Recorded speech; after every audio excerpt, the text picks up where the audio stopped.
Hi, my name is Sarah Abuharaz, and I'm currently a student at Hofstra University, and I'm going to be telling you the story of my parents' immigration to the United States and the many different cultures I balance in my everyday life.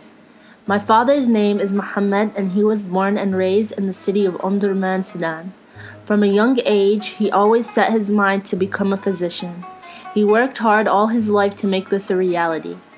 When he finally completed his studies, he bounced from country to country, such as Russia and Saudi Arabia, working as a doctor. He then settled in England for a few years. He lived in a small English town outside of Manchester, England called Bury, which so happened to be the town my mother, Susan, was born and raised in. She was working as a registered nurse in the same local hospital my father was working in. After knowing each other for a few years, my father was making his final move to America. Before he left, he asked for my mother's hand in marriage. They got married in 1994 and moved to Flint, Michigan shortly after. They moved to Flint, Michigan because my dad heard of a small Sudanese community.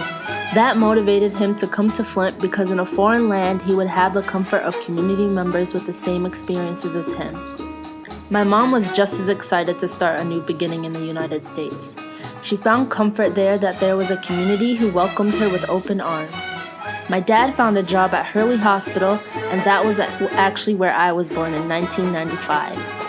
While growing up, I was balancing not one, but two identities. Coming from a multicultural and multiracial home was accompanied by many advantages and different struggles. Both my parents had close ties to their heritage, and they wanted their children to share those same ties with them. They showcased their pride by surrounding me with different elements of their cultures. For example, we went to England almost every year to visit the extended family, or they would come and visit us for vacations to different cities around America. And when we weren't there, my mother would talk on the phone for hours with her mother and each of her many siblings. My father sent us to private school, where we learned Arabic and about Islam. I made friends that I'm still close to today, of many different cultures other than my own. Attending Genesee Academy was a way my father ensured that my Sudanese identity was a big part of my life, because looking back, I can definitely say it was one of the most significant childhood experiences. An even bigger part of my childhood and life today is that I was and still am constantly surrounded by Sudanese families in the community. I remember from a young age we would get together and have big parties. These parties consisted of lots of conversation, dancing, and me and the rest of the kids running around and playing. There were tables and tables of food that the women spent all day cooking. Although I appreciated their hard work, I have to be honest and say I didn't like any of it, but I always ate the rice. On that note, I actually don't like English or Sudanese food, but both of my parents had to cater to my palate. I appreciate everything my parents did to enrich my life with their memories and their cultures, which is why I find myself defending my identity they've given me in so many ways.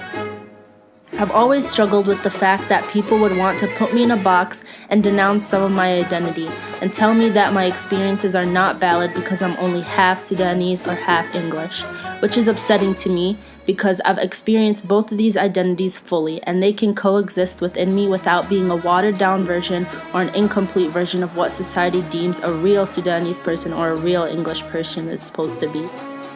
I take advantage of every opportunity I get to shed light on these struggles, whether it can be in a personal setting with friends and family or in a setting of higher learning in the classroom.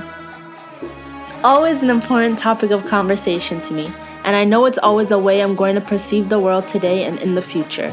I appreciate what my parents have done to teach me the importance of identity and to embrace who I am in a world that has trouble embracing me as a Muslim Sudanese woman.